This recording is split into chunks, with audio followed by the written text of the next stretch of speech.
Have you ever felt like your energy is fading faster than it used to? Like your body is moving slower, and your mind isn't quite as sharp in the mornings? It's a strange feeling, still having the desire to do the things you love, but feeling like your body is always just a step behind. If that sounds familiar, you're not alone.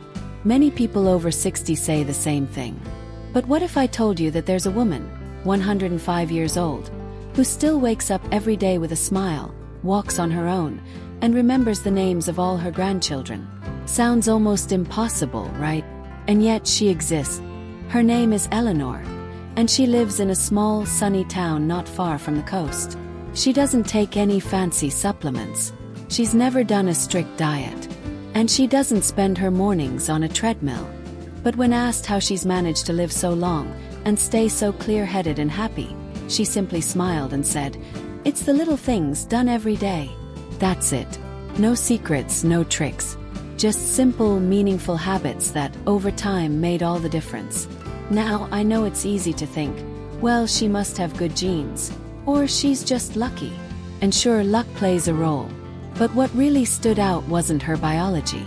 It was her attitude, her daily choices, the way she approached mornings, meals, and moments with others. And those are things we can all choose, no matter our age or background. In this video, I want to share 3 of the most powerful lessons I learned from Eleanor. Not medical advice, not gimmicks, just real-life wisdom that's helped her live well past 100 and feel good doing it. And the best part, you can start applying these today. Let's start with her mornings. Most of us wake up and the first thing we do is reach for our phones, scroll through the news, maybe check a few messages. But Eleanor, she starts every day with a small notebook and a warm cup of tea. She doesn't jump into the headlines or worry about what she missed overnight. Instead, she takes 60 seconds, just 1 minute, to write down one thing she's grateful for.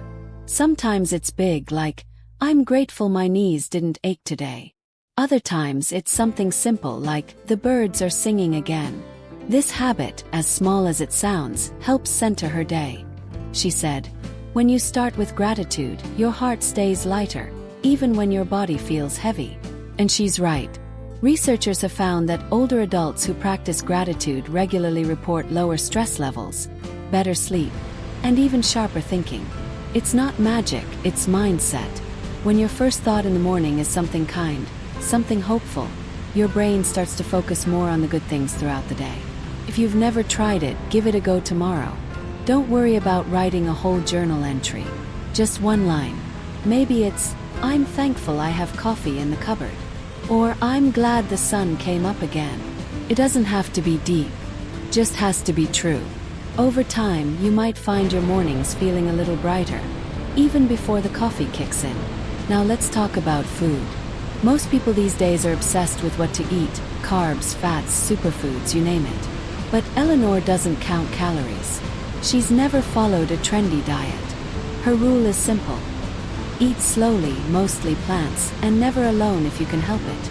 That's it. Her meals are colorful, but not complicated. A bowl of lentil soup, slice of homemade bread, fresh carrots from her garden. And she eats with presence. Not in front of a screen, not while reading the mail. Just sitting, chewing, enjoying. It's a rhythm. Pause in her day. And she swears it helps her digestion, her energy, and her mood. But what really makes a difference, she says, is not eating alone. She doesn't always have someone at her table, but when she does, it lights her up. Neighbor drops by. Her caregiver shares a bowl of fruit. Sometimes she just calls her niece and eats while chatting on speakerphone. Meals are meant to be shared, she told me. Even if it's just your voice in the room, it keeps your heart full. And science backs this up. Loneliness during meals has been linked to poorer nutrition and even increased risk of cognitive decline in older adults. But when we eat with others, or even just engage socially during meals, our bodies digest better, our brains stay more alert, and our spirits feel more nourished. If you usually eat alone, don't worry. You don't need a full dinner party to feel connected. Call a friend while you eat. Listen to a familiar voice on the radio. Or just take a moment to say out loud what you're grateful for before that first bite.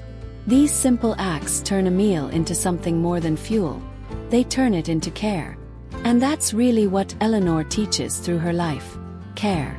For your mornings. For your meals. For your mindset. She's not chasing youth. She's choosing peace. And the beauty is that choice is available to all of us right here, right now. Because longevity isn't just about living long. It's about living well. Feeling connected. Waking up with purpose. And even if you're 60, 70, or 90, it's never too late to start doing the little things that add up to something big. When I asked Eleanor if she ever gets bored or tired of her routine, she laughed. A full, hearty laugh that felt like a warm blanket. Not when you find joy in the little things, she said. And maybe that's another one of her secrets. She doesn't chase excitement, she cultivates it. In the way she folds her clothes. In how she arranges her garden. In the rhythm of her daily walk. Which brings us to another habit that might surprise you. She never uses the word exercise. Not because she doesn't move, but because she doesn't see it as a chore. Exercise sounds like something you have to force, she told me. But movement, that's just life. Every morning, Eleanor moves her body with purpose. Not fast, not far, but intentionally. She starts with gentle stretches while still in bed. Then she swings her legs over the side, plants her feet firmly on the floor, and pauses before standing. I give my body a moment to catch up with my mind, she said. This small pause helps her avoid dizziness, something many people over 60 struggle with. When we rush out of bed, our blood pressure can drop quickly, leading to that wobbly, unsteady feeling. But Eleanor's routine is steady and kind. She rises slowly, breathes deeply, and begins each day with a short walk around her small garden. Sometimes just 5 minutes, sometimes more, but always moving with intention. Not for steps, not for calories, just for life. And here's the beautiful part. She ties her movement to purpose. On Mondays, she walks to water her roses. On Tuesdays, she checks on her neighbor's cat. On Thursdays, she delivers a homemade muffin to a friend down the street. It's not just about motion, it's about meaning. That's what keeps her going. She told me, if I wake up and don't have something to do, something that matters to someone, I start to fade. Not in my body, in my spirit. And I think a lot of us can relate to that. Retirement, grown-up children, the loss of loved ones. All of these can leave us feeling like we're no longer needed. But Eleanor refused to believe that. She found ways to matter, even in the smallest tasks. She knits tiny hats for premature babies at the hospital. She writes birthday cards for members of her church who no longer get visitors. She leaves kind notes in library books for the next reader to find. These aren't grand gestures, but they're real. And they remind her, and everyone around her, that she's still giving something of value to the world. Purpose, she says, is the fuel of long life. Not perfection, not productivity, but purpose. Knowing that you still matter, that your life still makes a difference, even in quiet ways. And isn't that what so many of us want? To feel useful, to feel seen, to know that we're still part of the world, not just watching it pass us by. Eleanor's story reminds us that this feeling doesn't come from big accomplishments. It comes from showing up, from doing what you can with what you have where you are. She doesn't lift weights or do yoga poses, but she lifts the spirits of people around her every single day. And in doing so, she keeps her own heart light and strong. One thing she said really stuck with me. I don't think about how many days I have left. I think about what I can do with the one I have now. That mindset alone can transform the way we age. Because aging doesn't have to mean decline. It can mean deepening, ripening, becoming more of who we truly are, with wisdom, kindness, and clarity. And while Eleanor has never called herself a teacher, I believe she's one of the best kinds. Not the kind who lectures, but the kind who lives her lessons. Watching her gently stir a pot of soup, or tie a ribbon around a card, you see it. The care, the calm, the quiet power of presence. It's a kind of strength that doesn't shout, simply shines. And here's what's beautiful. Everything she does, you can do too. You don't need to be 105 to start. You don't need perfect health or lots of money or a big social circle. You just need a little curiosity, a little kindness, and the courage to slow down and ask, what would make this day feel meaningful for me? Maybe it's calling someone you haven't spoken to in a while. Maybe it's stepping outside for 10 quiet minutes with the sun on your face. Maybe it's writing down one good memory before bed, just to remind yourself that your story is still being written. 'Cause it is.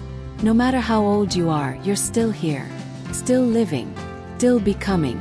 And that, in itself, is something worth celebrating. Eleanor once told me, the trick isn't to chase youth, it's to find joy in aging. And she's done exactly that. Not by doing more, but by doing less with more meaning. And if she can do that at 105, we can do it too. One small, loving step at a time. Eleanor didn't just live long, she lived well. And when I asked her gently if she ever feared getting older, she shook her head without hesitation. I don't fear age, she said. I fear wasting the time I've been given. That simple statement held so much weight. Because so often, it's not the years that weigh us down, it's the regret, the what-ifs, the time we spent waiting for someday to start truly living. She never waited for perfect conditions. She never waited to be younger, stronger, or richer. Instead, she focused on one thing that many of us overlook: her relationships. Eleanor's third and perhaps most powerful secret to longevity is something we all need: connection. But not just being around people. Not just small talk at the grocery store or waving to neighbors from across the street. She means real, honest, nourishing connection. The kind that makes you feel seen, heard, loved. She lost her husband decades ago. Her sisters too. And yet, her heart is not closed. She opened it again and again. To neighbors, to younger folks in the community, to anyone who needed a listening ear. When you lose people, she said, you can either close up or you can open wider. I chose to open. That openness became her strength. Every week she writes letters, real handwritten letters, to old friends, cousins, even former students. She said, we don't have to lose touch just because we lose time. That stuck with me. So many of us allow relationships to fade, not because they stop mattering, but because we stop reaching. Life gets busy, time slips away, and before we know it, we feel alone, even in a room full of people. But Eleanor refused to let isolation take root. She invited others in. She asked questions. She remembered birthdays. She told stories that made people laugh, even when they'd heard them a dozen times. And in doing so, she kept her heart young. Science agrees. Meaningful relationships are one of the strongest predictors of long life. Stronger than diet. Stronger than exercise. Stronger than even quitting smoking. When we feel connected, our stress goes down. Our immune system stays stronger. Our memory stays sharper. We sleep better. We heal faster. Connection doesn't just feel good. It literally keeps us alive. So how do we build that kind of connection in our own lives? Eleanor kept it simple. She reached out first. She didn't wait for an invitation. She made the call, sent the note, offered the extra seat at the table. She didn't worry about being too much or not enough. She just showed up honestly and openly. And people responded. You don't need dozens of friends to feel connected. One or two genuine relationships, the kind where you can be real, even on your hardest days, can change everything. And if you don't have that now, it's not too late. Truly, join a group that meets regularly. Talk to someone after your morning walk. Volunteer somewhere that means something to you. And if that feels like too much, start even smaller. Smile at the person checking your groceries. Ask a neighbor how they're doing, and really listen. Every relationship begins with a single, small moment of kindness. And you never know how far that moment can go. Eleanor once told me a story that I'll never forget. She said, when I turned 100, I got over 200 birthday cards. But the one that meant the most came from a girl I met once, 50 years ago. She said I gave her a sandwich and told her she mattered. She never forgot that. Can you imagine? One sandwich, one sentence, and it changed the course of someone's life. We all have that power, even now, especially now. You see, aging doesn't take away your value, it amplifies it. All the stories you carry, the wisdom you've gathered, the strength you've built through losses, challenges, joys, and changes. These are gifts, not just for you but for the world, for the people who still need to hear your stories, for the ones who feel lost and need a light to follow. You are that light. You're not just growing older, you're growing deeper, wiser, more radiant. And if there's one thing Eleanor taught me, it's this: we don't need to chase the fountain of youth. We need to be the fountain of wisdom, of kindness, quiet, steady joy. So if you've ever looked in the mirror and felt discouraged by the changes, the wrinkles, the slower steps, the aches, I want you to remember Eleanor. And I want you to remember this: every line on your face is a map of a moment survived. Every gray hair is a silver medal for a challenge overcome. Every slow breath is a sign that you're still here, and you still matter. The secret to longevity isn't just about living longer. It's about living fully, waking up with gratitude, moving with love, connecting with purpose, and choosing joy even when life feels heavy. So take a deep breath. You're doing better than you think. And it's never too late to start feeling alive again, one small choice at a time. If this message touched your heart, I'd love to hear from you. Share your thoughts in the comments or tell us what your secret to a good life is. Let's learn from each other. Let's build a little community here, where wisdom is shared and no one feels alone. And if you found this helpful, don't forget to give it a thumbs up and subscribe to the channel. We've got more uplifting stories and practical advice coming your way, made especially for wonderful folks like you. Until next time, stay kind, stay curious, and remember, your best years aren't behind you. They're still unfolding right here, right now. Here's to living your best life at any age.